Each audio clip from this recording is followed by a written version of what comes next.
The moment has arrived, the time has finally come. What were the top 10 best games of 2013? I'm GhostRobo, and let's find out. Game of the year, baby. Here it is. From 10 to 1 is how we shall travel, eventually arriving at the best, my favorite, the game of the year. I decided to cram-pack, jam-pack all of them into one video this time around, delivering a bountiful package that you can enjoy in one single sitting. And before we get started, let me make it clear that these are my personal opinions.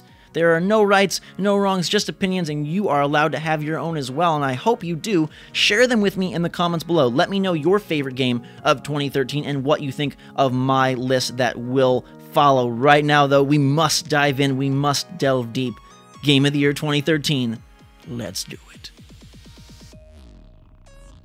First off, I have 3 runner-ups that I couldn't stand to leave off this list in some capacity, and while they weren't able to squeeze their way into the top 10, they are very deserving of your eyeballs and your fingers. Those are Knack for being surprisingly and deceivingly difficult, incredibly enjoyable, and rising above the rest of the PS4 exclusive crop. Batman Arkham Origins for carrying on the Arkham Trilogy torch in fine fashion and delivering a pretty outstanding third game in that series, and to Guacamelee for being a awesome and challenging brawler in the best sense, delivering a delightful action experience on the PlayStation 3 and the PlayStation Vita, where I feel it is best suited to take over your life for a weekend. It's colorful, it's cool, it's challenging and fun. Great game. All 3 of those deserve your attention.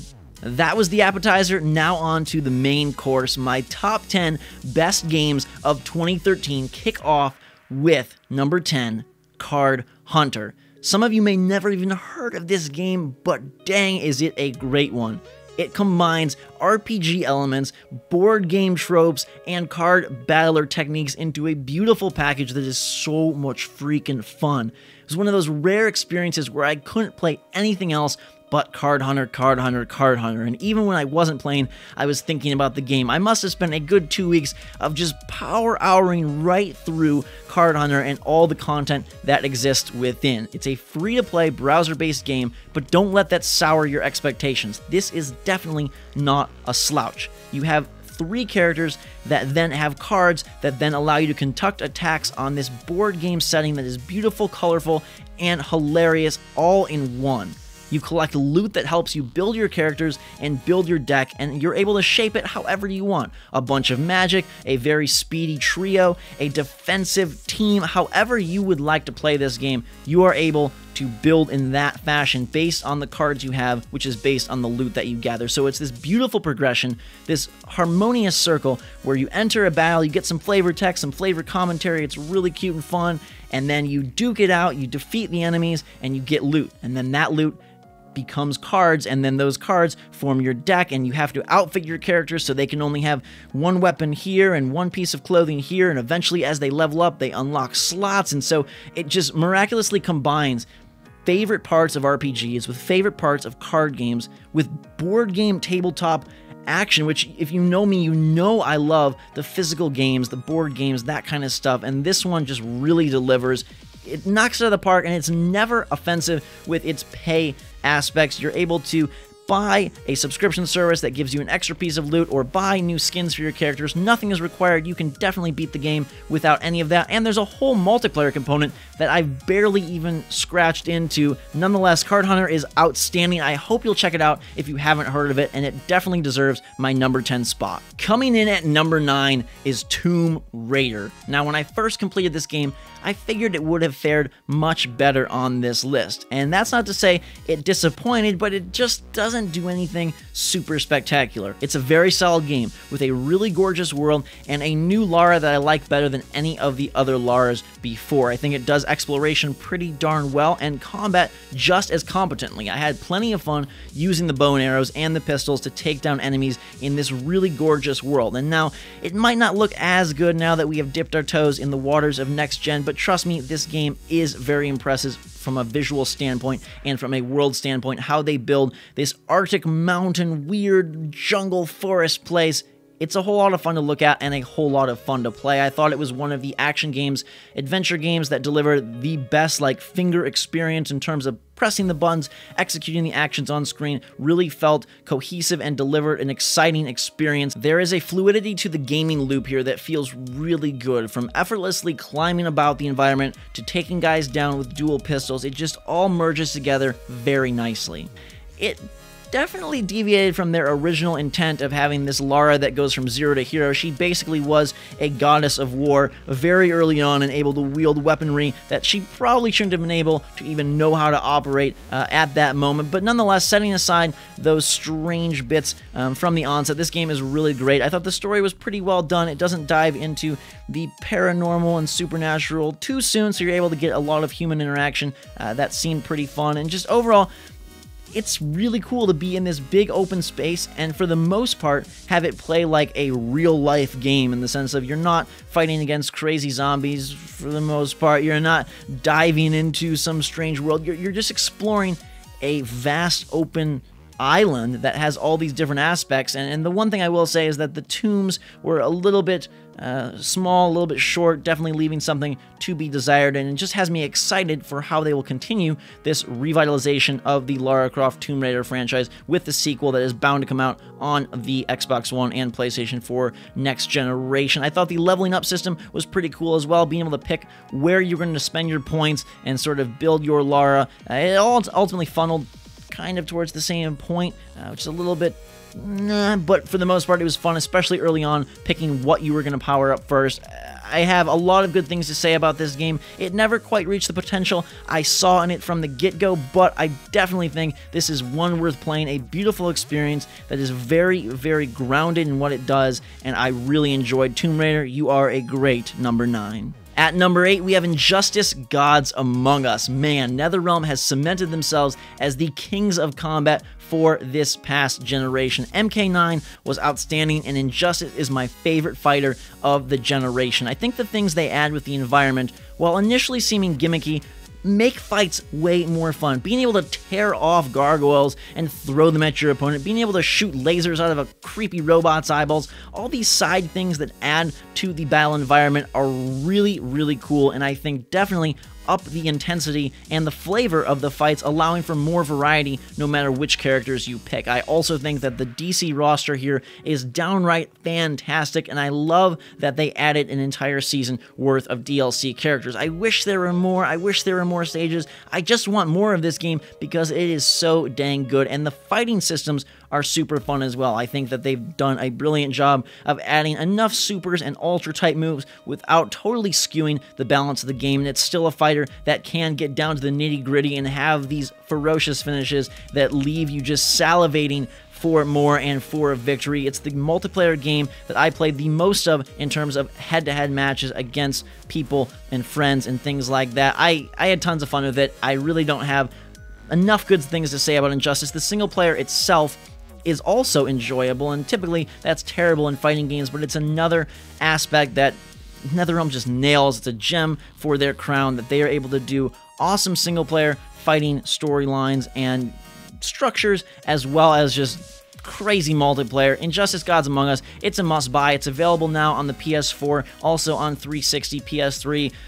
You gotta get this game. I really think it belongs in everyone's collection. It's so much fun, and I'm so glad to see it here on my list. Number 7 is Pikmin 3. I love this game. I wish there were more number 1 trophies to give, but nevertheless, Pikmin 3 is outstanding. I never really got into Pikmin 1 or 2 as much as I probably should have, so here was the true eye-opener at how awesome of a strategy tactics game Pikmin is. It's so cool to carry these guys around and feel like you have an attachment to them, feel responsible for them. The thing that Nintendo does really, really well here is build a bond with these little creatures, and even though there's very little dialogue, there's very little story, you feel totally connected to your kind of creepy little plant beings that do everything for you as you, dictator style, lead them around these really fun maps. You're in this sort of miniaturized world where birds are scary and worms are really, really deadly. Fruit is your best friend, and you're building back this ship. There's some cool cameos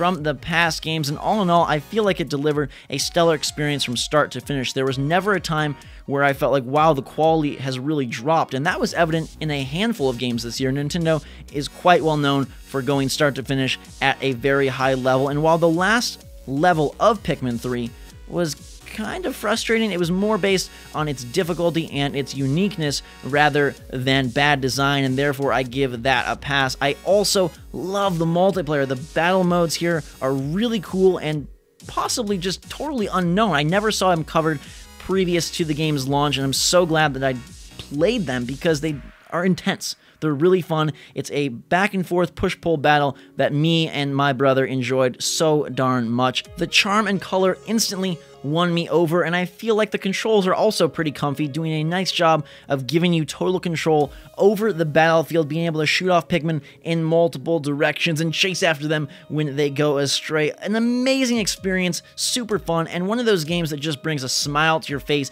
based on the overall presentation and what Nintendo brings to the table.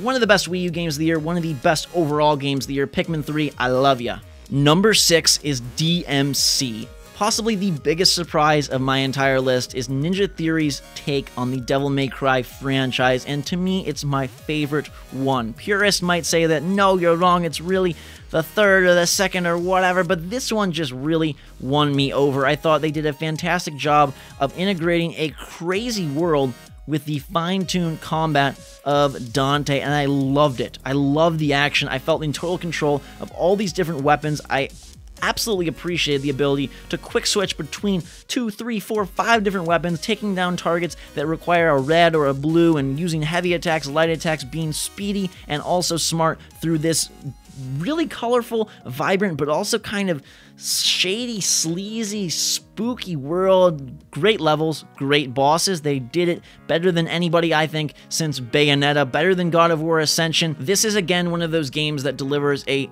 knockout hands-on controller experience. The action of controlling Dante feels so good and crisp and clean. It's just nothing else like it. Being able to execute an A-rank combo through a sea of enemies is beautiful. The music is not my style, but fit the game so darn well. The characters are all a little bit out of this world, a little bit angelic, demonic, and very cool style. Some great visual choices that varied things up in the later game, and some cool story moments as well that I didn't expect. Typically, these games are totally bonkers, but here I felt they stayed a little bit more grounded. Ninja Theory delivered a fun plot that I really got into. I also appreciated the fact that the game was on the shorter side because that left out all the fluff and never had a dull moment. You were kind of just zooming around through these set pieces and really awesome environments, bosses, and fun, acquiring new weapons pretty consistently and downright destroying dudes along the way.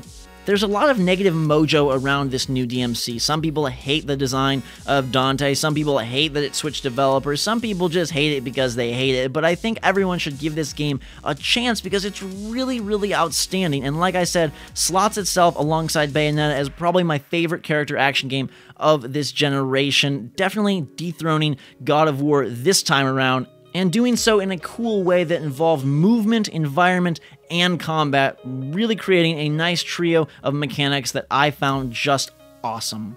We're officially halfway through the list now, and I just wanted to take a second to thank you guys for celebrating these games with me and see if you got a guess at my top slot. What is my number one? Do you know? Let me know in the comments below. Here we go.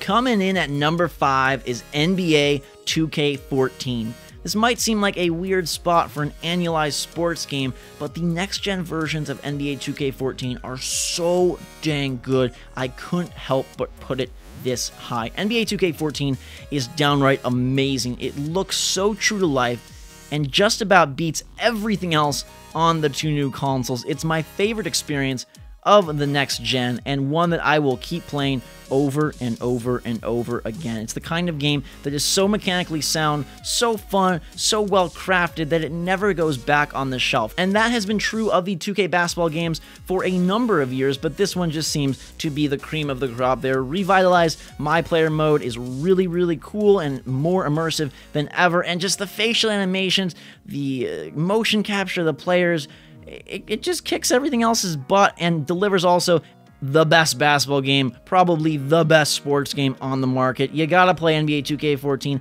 Even on 360 and PS3, it still looks pretty good and retains that fun core gameplay. The next-gen versions, though, are just quite the looker. You have to get your eyes on that. NBA 2K14, bravo, sir. Bravo.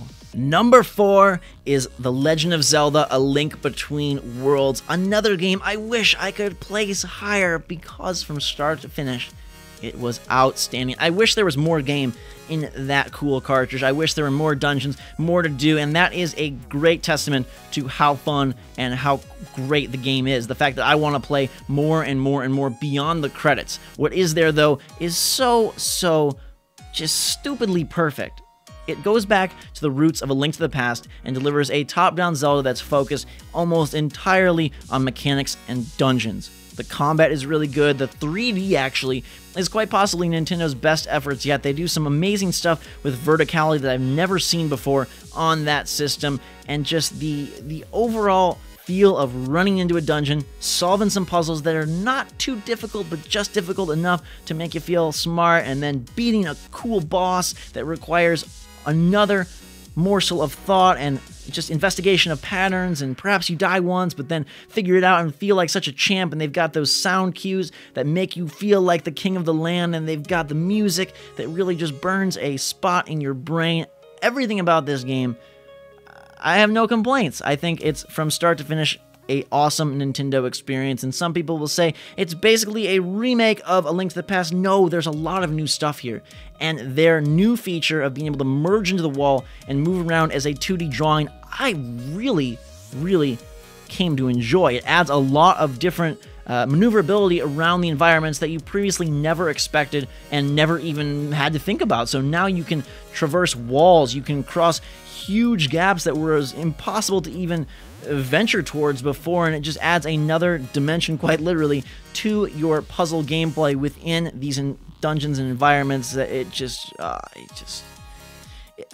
leaves me speechless, because I can't believe that a game like this is still so good when done so right. And it's a true testament to design over set pieces, to mechanics over graphics. You do a game right, the game part right, you can deliver a knockout experience no matter what platform it is and no matter what it looks like. Their experiment with a more freeform dungeon structure didn't really work so hot for me. I found myself just going to the nearest one and ended up progressing in a very normal and kind of mechanical fashion rather than feeling some freeform nature of total choice and decision. But I appreciate them being willing to try something new and being willing to innovate on the very tried and true Zelda format, and it has me excited for where they will go with the Wii U version in the next year or so. I love the way that they do their characters. I love how Link looks running around that huge Hyrule world, teleporting between the two dimensions, having to figure things out and find heart containers, find the little weird shelled fish creatures,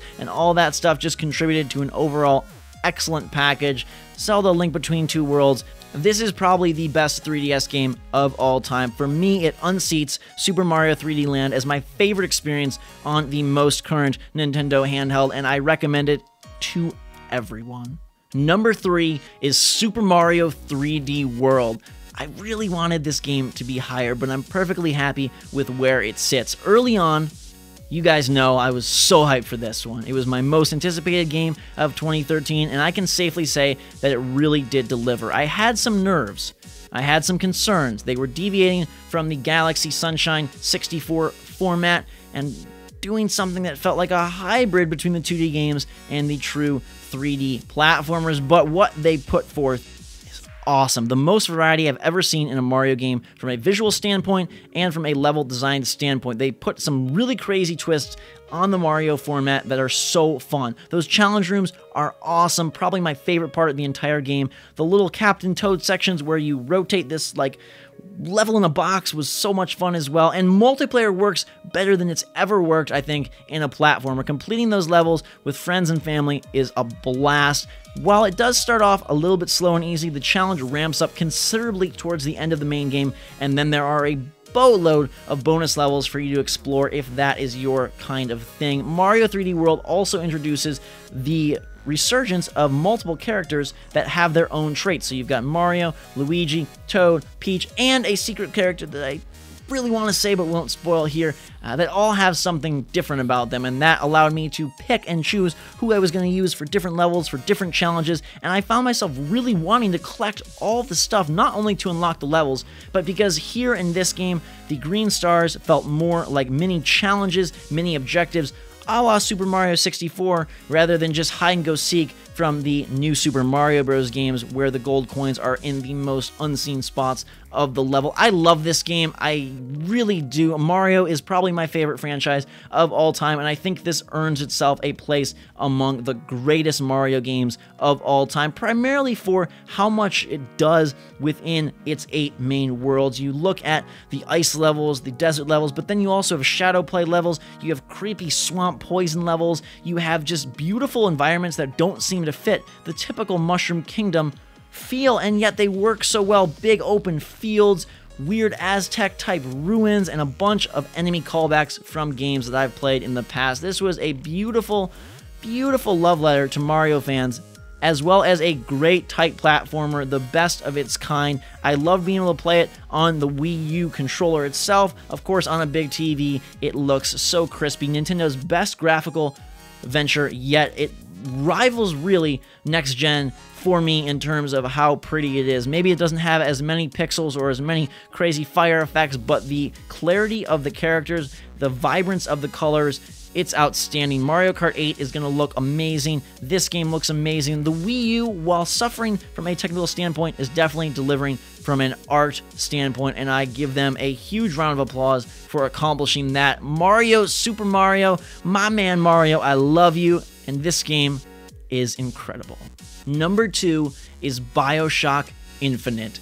The best ending I've ever played in a video game. Let me say that right off the bat. It was so crazy, so complex, so difficult, yet definitely rewarding. I loved it to death, and it was one of those rare games where I enjoyed thinking about it just as much as playing it. Ken Levine and the guys at Irrational do that thing to your brain space, to your mind, where they plant these ideas, they place these seeds, and they make you just dive into a world and get so absorbed. I had hour-long conversations with my brother about specific plot points, and I never do that. It's a testament to the story here, and while some people felt that it felt flat and just didn't deliver, I think that's probably because they didn't quite understand everything that this game was trying to say. For me, I loved really examining the finer details, listening back to all the audio logs, discussing with people on message boards and on YouTube, and talking to friends about what do you think this meant, and where do you think it goes from here. So much goodness, and just one of those, to me, media events that lives beyond the disc. So it felt like Lost when I loved that show and I watched it to death and I talked about it with people. It gave me that sensation, those chills, those awesome little morsels of life where you're so wrapped up in something and it's so much fun and you just want to investigate and explore and figure out, and you have aha moments, and it's beautiful. If you know what I'm talking about, I'm sure you're smiling right now because this game did that like no other. The actual game itself, super awesome as well. While I would have liked more environmental variety from the world of Columbia, I thought it was beautiful. I thought it went very cool places. The whole terror mechanic thing was pretty darn awesome, and combat itself felt far tighter than in Bioshock 1. Some people say that this is a boring shooter. I don't think so. The power-ups, the vigors here create a lot of opportunity for creative gunplay and creative battle mechanics, some really fun encounters where you're throwing some fireballs here, you're rocking the world with Bucking Bronco there, you're pulling guys toward you, you're shooting them away. Just, I found it really enjoyable from a mechanical standpoint as well. Plus, they do that whole detail everywhere where you're investigating the world with your eyes and exploring every nook and cranny. Sometimes it feels like a Walt Disney World attraction, which I really, really appreciate. It feels like every little piece is something special. You get this whole feel that they know this world inside and out, and they're the best in the business at crafting a living, breathing sci-fi environment, at crafting a continent or a world, whatever you want to call it, that feels like it has a history, that feels like every aspect has been discovered and decided on and known. There's nothing short-sighted, nothing small about this. It's a full-fledged experience that is so just awesome. I wish I could have given this my top spot because I love it to death. I really enjoyed Burial at Sea as well. The expansion, taking things back to Rapture, was a really cool idea. But for the main game, which is what qualifies here for my game of the year, it's outstanding. It's out of this world. It's my favorite Bioshock game. I like it more than one because of what it does with its story, because how awesome Elizabeth is. She's acted so well. It feels like you have this companion that's a true companion, not just some dummy that you carry around with you. It's not an escort mission. It's a multiplayer co-op mission with someone that's controlled by the AI, and Songbird and the Lutesses, memorable characters, memorable moments, entire cities that you can walk down these streets and you don't have to explore everywhere, but I do because I love the audio logs. I love hearing about Comstock's dog Bill, and I love hearing about the Lutesses' crazy experiments and seeing how the world down below in the United States was merging up into Columbia and how they were finding things from the future and the past and just time travel and universes, and And it has my favorite holy cow moment of the year, which is when you rise up into Columbia for the very first time, the music starts playing, you softly descend to a church below, and you see that city unveiled behind the clouds. It's truly a revelation. It felt like a spiritual moment. The music in the game is really grand. There's some very touching and powerful songs and just tiny moments layered throughout, whether it be a little environmental clue, whether it be something Elizabeth says, whether it be a plot point that sticks with you because you want to investigate it after you're done playing. Just moments that I loved. I can't wait to see what Irrational does next. I hate that it takes them so long to make games, but I'm so glad that they definitely invest all the effort they do and don't release something until they feel confident about it. This one, though, man, one of the best games of the generation, my favorite game in the franchise, and my number 2 game of 2013. And at number 1, the best game of 2013, my game of the year, is The Last of Us. It was such a hard decision between Bioshock Infinite and The Last of Us, 2 heavyweight juggernauts that do so much similar and also do a few things very differently. The Last of Us really focused on cinematic presentation and on awesome visceral gunplay with a little bit of horror elements. The best characters ever. Are they the most realistic? Are they the most like a TV drama or a great movie? I probably think so. Joel and Ellie are they're just great. I just want to be their friend. I want them to just follow me around and take me through their towns and do all that. And while a lot of people felt like the actual game, the gunplay and all that stuff was lacking here, I disagree. I thought it was outstanding. I love fighting clickers. I love just the whole battle loop of collecting all this ammo and then carefully using it against humans and sneaking by zombies, and their depiction of zombies as a fungal infection was brilliant, and the environments were gorgeous, traveling across the United States and going huge distances, like having you go from here to there is a really cool concept in a game, and being able to see your target and eventually reach it. Amazing plot points. I won't really spoil anything here, but just some emotional moments, some real high highs, some real low lows in terms of that spectrum of feeling. It's out of this world. Again, it's another game that leaves you thinking about it beyond when you're playing it. It has some of the best cutscenes I have ever witnessed on a video game disc, and just I love the combat. I love traveling around with Ellie and Joel. And now for a slight gameplay spoiler for the next 20 seconds or so. The section where you get to play as Ellie was just so much fun. It brought a huge smile on my face. I love when games decide to use multiple protagonists, when they surprise you with a character swap, when you're controlling someone totally new. That was just really grand.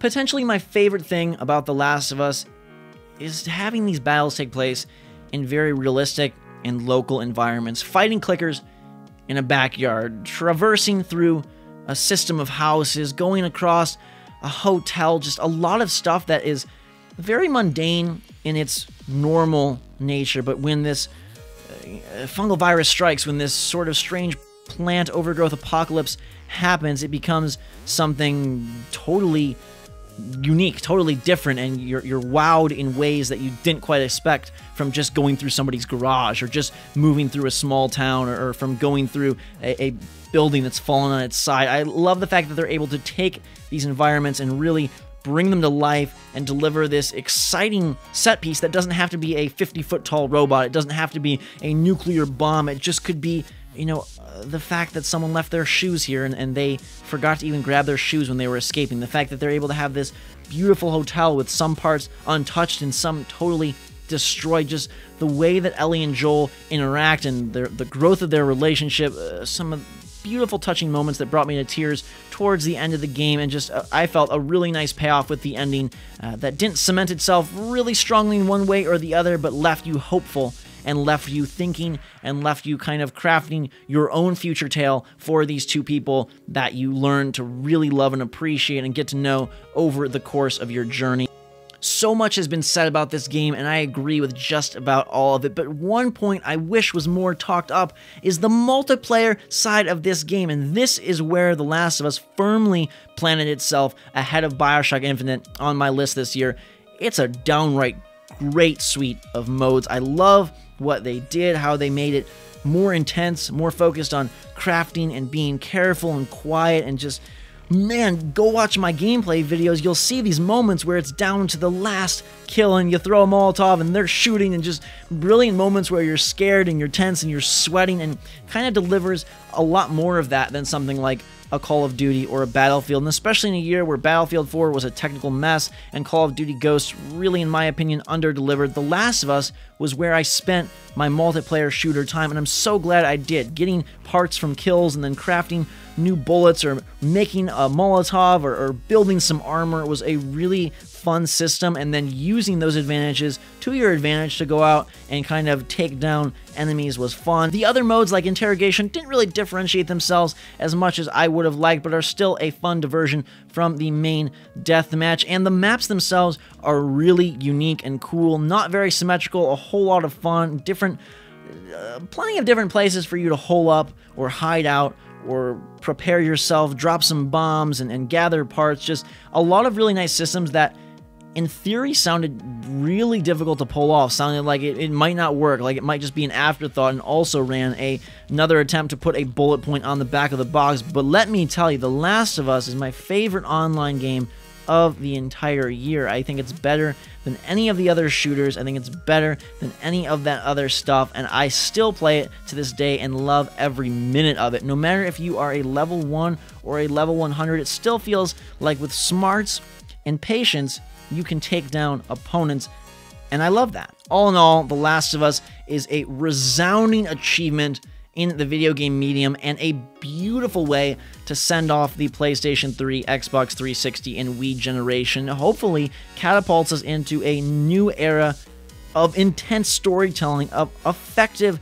motion capture performances, of beautiful, realistic environments, and just packages that knock it out of the park in every aspect. I love The Last of Us, and it is so deserving of the Golden Trophy, my game of the year, the best game of 2013, The Last of Us.